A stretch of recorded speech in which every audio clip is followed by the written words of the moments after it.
Welcome to Rainier Avenue Radio's World weekly presentation of the impacts of coronavirus on South Seattle and surrounding communities. We've been running this series of shows since March 13th and will continue to provide you with information about how this pandemic impacts and affects our communities.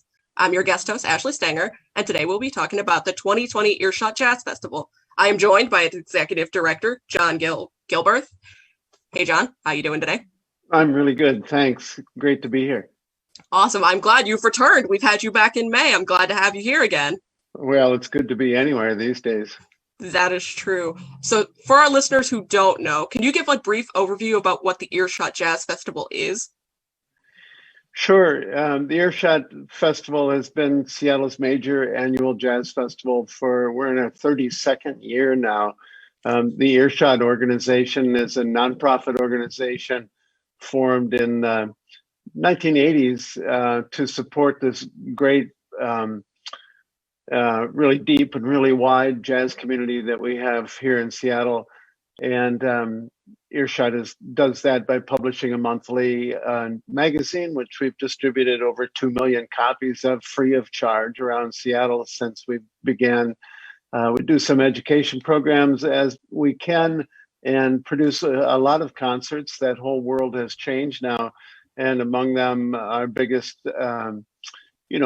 concert producing initiative is the annual Earshot Festival, which typically runs in October. In past years, we've put up about 50 or 60 concerts over 30 days. And this year, we're all digital. We're reacting and pivoting and all of those words that people are using for how they're getting by these days, bringing a nourishing jazz festival in an all digital format this time around. Speaking of Earshot moving from in-person to a digital format, can you tell me what went through your mind the day that Earshot decided to go fully digital? What was life like in the organization that day? Well, I think we're not alone in reacting in this way. I think that every concert producer and concert presenting organization has pretty much become a video producing organization. Now, we started right off the bat in April, May, June, doing a live stream series from Town Hall in Seattle, and really had some great success with that. Absolutely, the essentials, aside from the major production issues of switching to an all digital format, involve ensuring the health and safety of the musicians, the artists, of the production crew, and people working on putting the things together. And clearly there's no more than 10 people in the entire building when we're doing these now, and so we're really observing every safety protocol, and that's kind of job number one, is just to make sure we have the safest possible environment. That is true. And when we say go digital, can you give further details on how specifically you are going digital? Is it going to be live streams? Are there going to be recordings? Just for our listeners who don't know. All of those things. They will be live streams and recordings. We're going to put up about 25 concerts over 4 weekends between October 16 and November 8. And a big handful of those are coming from New York City, from nationally known, internationally known artists who will be producing their performances and delivering them to us so that we can present them on the scheduled time and date. We will be live streaming some concerts from Seattle locations.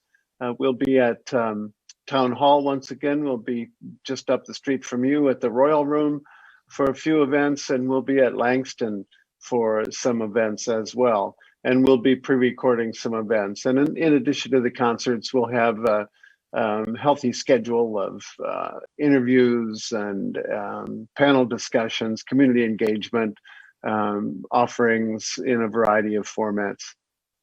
How will festival goers be able to attend the festival? Is there a paywall? Is it free? How can we get tickets? There is a paywall for many things. Most things. It's a great spread of um, options for coming in. We have always really worked to keep the festival and all of our concerts affordable and accessible. The kind of basic price is $10 on most events.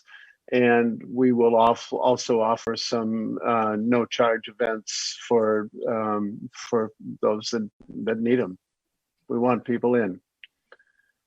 That's amazing. And for those of you who are just now tuning in, you are listening to Rainier Avenue Radio.World's weekly presentation of the impacts of coronavirus on surrounding communities. I am speaking with Executive Director John Gilbreath on the Earshot Jazz Festival, which is going from in-person to digital this year. So John, what would you say has been the biggest challenge in moving over towards the digital for this festival this year? Well, we're all having to learn great new skills. We're all having to become familiar with the mechanics of capturing video, of capturing concert experience that has the production of values that not only convey the mechanics of the performance, but jazz and live music in general has always had that ability to capture the soul, to really engage audiences with the creative process of the artists on the stage.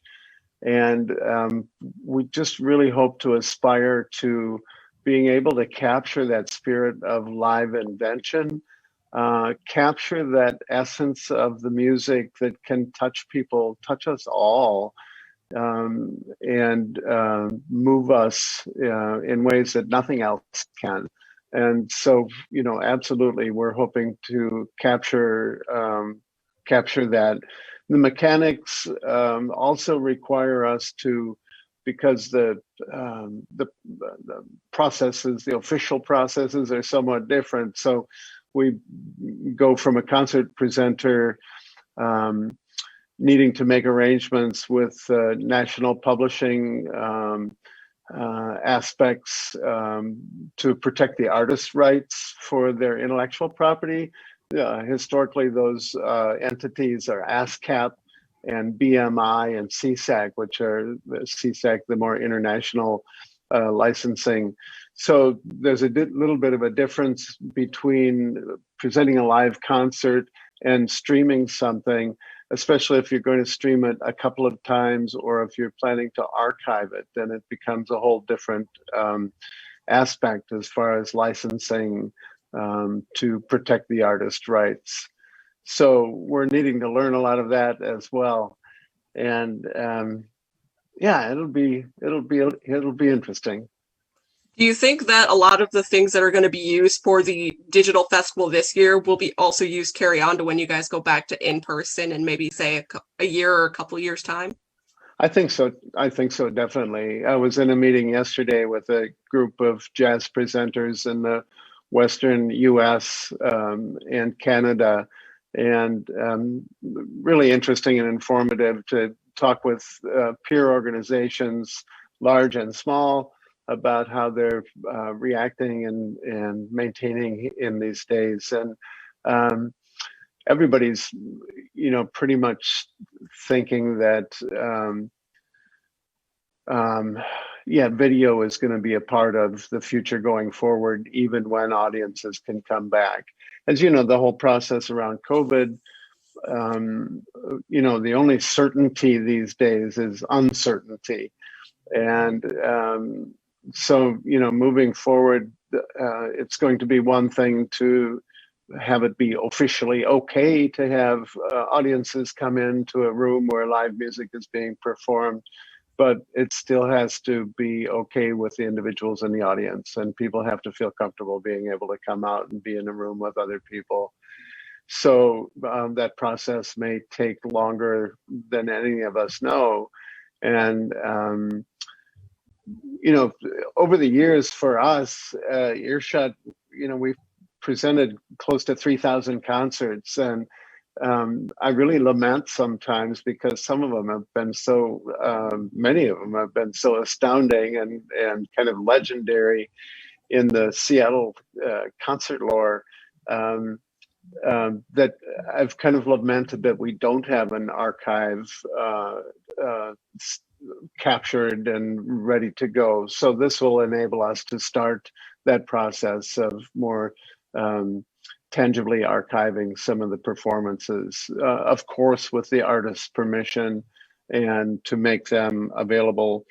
We have for years, the organization really started as a little one-sheet newsletter to support Seattle jazz artists and to try to raise awareness of this incredible jazz community here. And we still publish that monthly paper, Earshot magazine. And we got some support 3 years ago from a major foundation to make a digital archive, a free, open, accessible digital archive of all 35 years of that monthly magazine, which has really turned into a remarkable kind of living document of this incredible jazz community that Seattle has. So, that's a great thing, and that'll be available and completely accessible. But as far as the live performances, we're just kind of getting started on that for archival purposes. So you speak of all the work you've done outside of the festival. So that leads to the question, how has the coronavirus affected your daily operations? Like, how's life in the office going right now? I'm the only one here. Yeah. And that's by virtue of the fact that I live very close, just around the corner. So I can walk over, and everybody's working from home. We still have most of our staff. We were able to get a small business PPP loan early when that first started, and kept some staff on. We want to keep as long as we possibly can, but it's looking like the programming in general is gonna go down to a smaller amount, particularly going into 2021. So we'll do everything we can to keep in front of the community. I heard another presenter say in a meeting a couple of months ago that he used a metaphor. He said, when a church burns down, the preacher's first job isn't necessarily rebuilding the church. The first job is keeping the congregation together. And so, it's important that nonprofit arts organizations that really survive on the goodwill and commitment of the people that make donations and that follow the work of the nonprofit. It's really important for organizations to keep in front of those people and to keep connected to the constituents out there in the community and make sure that the community is still holding together. So, that's a major thing. We're all affected in so many ways, and I think, ways that we haven't even identified yet and that haven't come fully to light. But for now, we're just kind of all hanging on and hoping for the best, and peeking around the corner of each new day that comes around to see if it's going to get any better. Definitely. And you spoke of how the nonprofit organizations have given back to the community, but turning that on its head, how can the community help give back to you guys? How can us as a community support you? Well, I appreciate your asking that. And, certainly, financial donations, Earshot Jazz is the organization, but not just us, it's all the nonprofits that work so hard, the educational institution, the arts presenters, and, at the base of it is the individual artists. And there are so many individual artists that are hurting so badly now because live performance opportunities dried up way back in March and have remained so. And part of the joy of doing live stream concerts now is to see the reaction and the joy and on a very deep level that the artists have with being in a room with other artists and making music with other artists in real time, something that we all used to take for granted. And now everybody's kind of reaching on having rehearsals on Zoom or looking at stuff on the web, but to be in a room making music with other artists is really it's a wonderful thing, and it's really key to the whole process. All of the structures built on top of it, organizations like ours, at the base of it all is the dedication and the creativity and sacrifice of individual artists, and those artists need to be supported.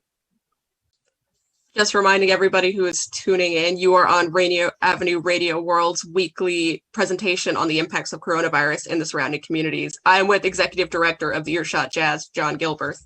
And we spoke earlier about the uncertainty that artists have during this coronavirus and pandemic, since their livelihood and their businesses have been kind of stunted in this environment. Mm-hmm. How do you think the relationship between Earshot Jazz and the artists specifically has kind of like changed in this thing? Have you noticed more support on both sides? Again, I think that the results of the change or the identity of the change will even take some months to reveal itself fully. I mean, the important thing is that artists are able to be artists and maintain the way they are.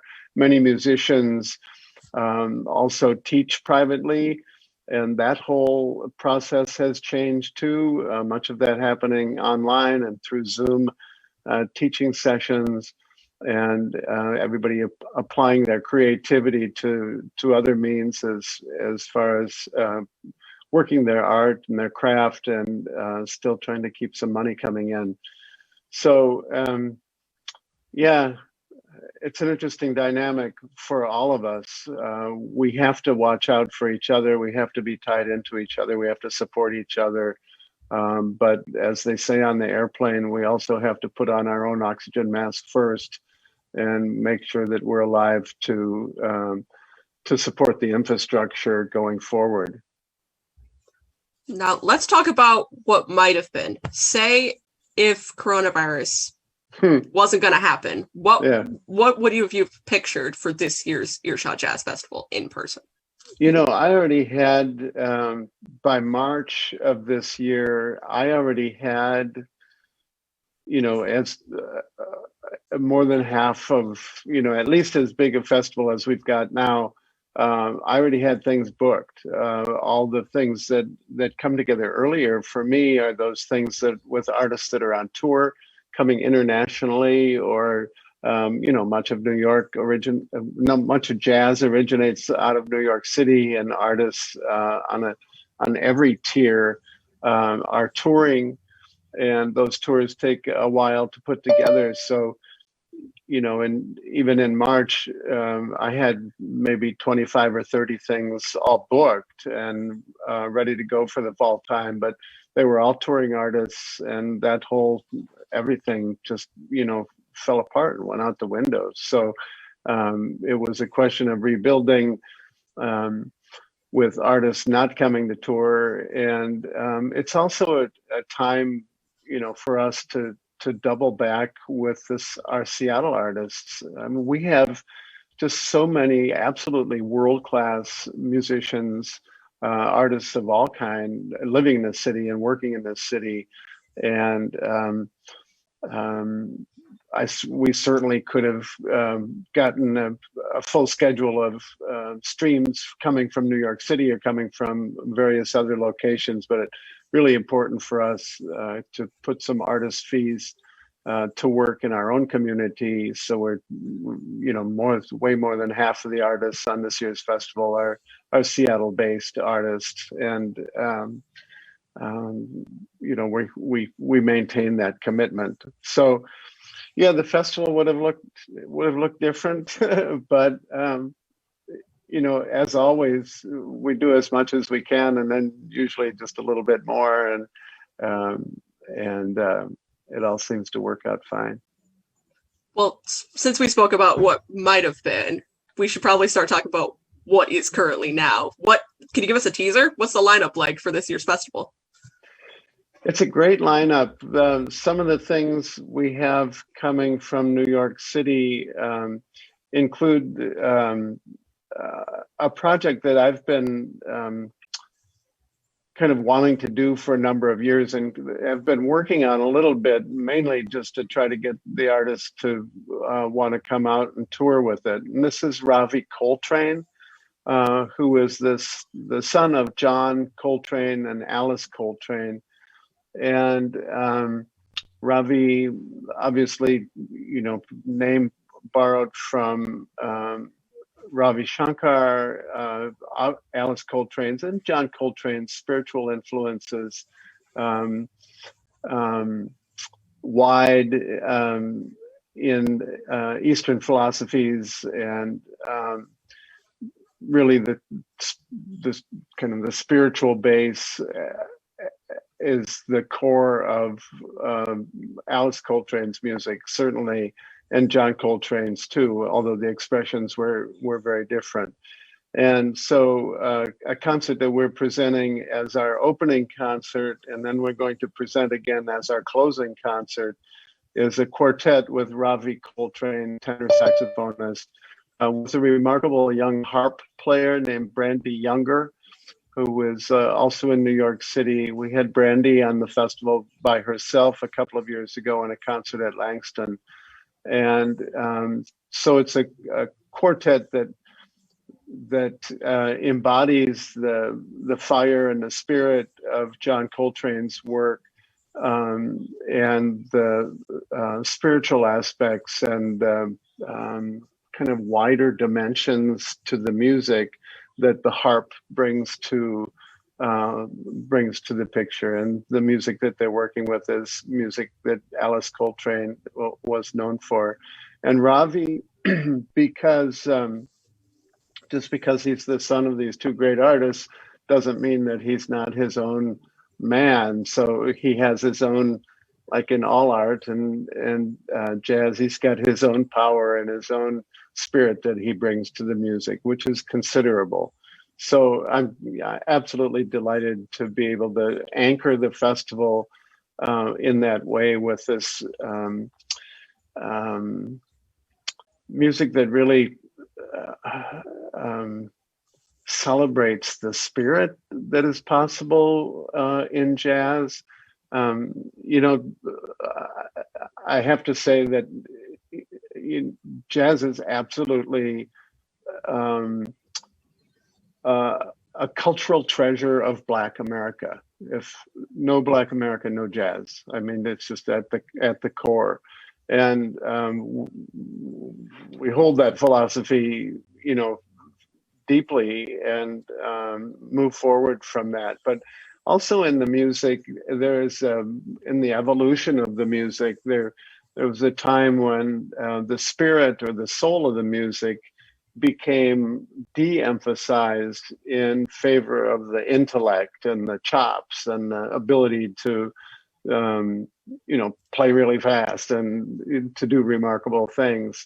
And I'm really happy to be able to kind of re-emphasize, to bring back, certainly all of these artists are enormously capable, but to bring back the kind of spirit center of the potential of jazz. The second thing we have after Ravi, which is appropriate because her group name is Pursuance, which is one of the movements in John Coltrane's Love Supreme masterwork, but it's a saxophonist named Lakeisha Benjamin from New York City. And she also is very, very influenced and moved by, the legacy of John Coltrane and Alice Coltrane's music too. So that's the second night of the festival, Lakeisha Benjamin. And she's going to be working, that's going to be from New York City with her quartet. But we're also making a connection there to Seattle. As part of that program, Lakeisha will perform a solo piece, solo saxophone from New York, and the incredible Seattle dancer Jade Solomon Curtis will do a solo dance piece to that here in Seattle, which will capture at Langston, on the stage at Langston, and make that connection as well. So yeah, that'll be great. And you know that every year we have a resident artist who is our resident artist. I mean, usually, festivals will have a residency with special artists, and we always focus on a Seattle resident artist for that residency. And this year it's Ahamefule J. Oluo. And Aham, obviously a Renaissance man involved in a lot of different things. He just has a feature film that is coming out, and his stage pieces have been gaining a lot of notoriety. But at the core of it, he's a jazz trumpet player. And so we're going to do a few things with Aham in the festival. That's awesome. And we're just about to wrap up. So I want to make sure, so when everybody gets tickets, it's earshot.org. Is that correct? Exactly. Earshot.org. The full schedule will be up soon, and tickets on sale in a couple of weeks. But it'll be great. And it's October 16 through November 8, and concerts across all of those weekends, and a full schedule of events. Really wonderful things coming up. Lots of Seattle artists as well.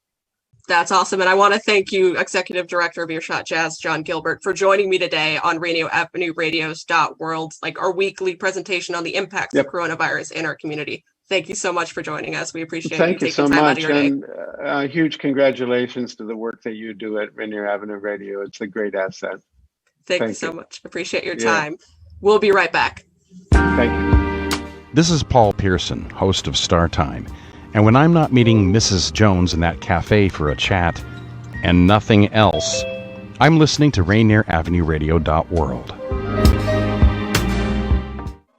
The Urban League of Metropolitan Seattle, empowering communities and changing lives. The Urban League has been there to serve when our community is at its lowest. It's never mattered what the crisis was. The systemic oppression remains constant for those most vulnerable. Here at the Urban League of Metropolitan Seattle, we'll be temporarily adjusting our hours of operation and available services. If you are in need of resources, we recommend that you give us a call at 206-461-3792. To make an appointment, press 0 and speak with the receptionist. Walk-in hours will be from 10 a.m. to 3 p.m. Monday through Friday. And hey, we'll gladly work with you via phone as best as we can if you're exhibiting any signs of illness, to assist you with information to save your home, find you a place to sleep, or connect you to job opportunities. The Urban League of Metropolitan Seattle. That's 206-461-3792. This is your Rainier Avenue Radio.world community update on the new City of Seattle Community Resource Hub, a one-stop online shop for city resources and information. Supported by the Seattle Department of Neighborhoods, the Community Resource Hub can be found at seattle.gov/resource-hub. It's an online portal of city resources, information, and tools to help community members connect and engage with city government and with each other. That is seattle.gov/resource-hub. What the hell do you know about politics? Probably not a lot, but guess what? You're in luck. Now we have a show for you here at Rainier Avenue Radio called Politics Off the Cuff every Thursday at 3:30, hosted by, well, me, Cliff Cawthon. So tune in, learn something, stay woke. This is the news.